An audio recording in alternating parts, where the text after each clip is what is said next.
Yo, what it do, y'all? It's your boy Charles, and I'm just gonna talk about this move that's going on real quick. All right, guys, it's a two-part video.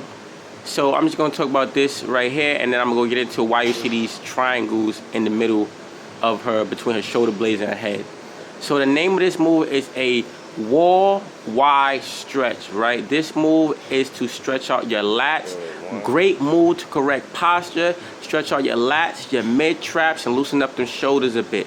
Okay, the way we get into this move is we have our feet pressed up against a flat wall, head neutral, right? Bring our elbows down to a 90-degree angle, and we glue them forearms to the wall, right?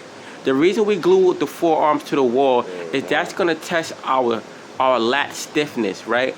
If you start to slide the arms up against the wall and you realize that your forearms are coming off the wall, then it shows how tight your lats are. You may not even be able to go as high as she's going in the video, but that's nothing to be upset about. What you want to do from there is you only go as high as you can, and then you work on your range of motion, right? The goal is to get all the way up there without the forearms coming off the wall.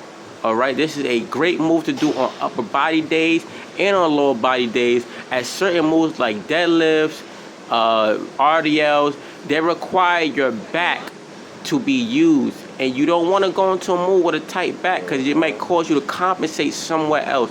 So even on lower body days, stretch your upper body, guys. Now the two triangles is just to show us the difference in our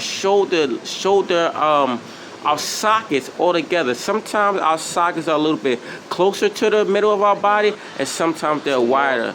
Guys, you have to know your range of motion, right? You may see somebody do a close grip bench press and you try and snap your shoulders off, all right? Know your shoulders, all right? God bless. Peace.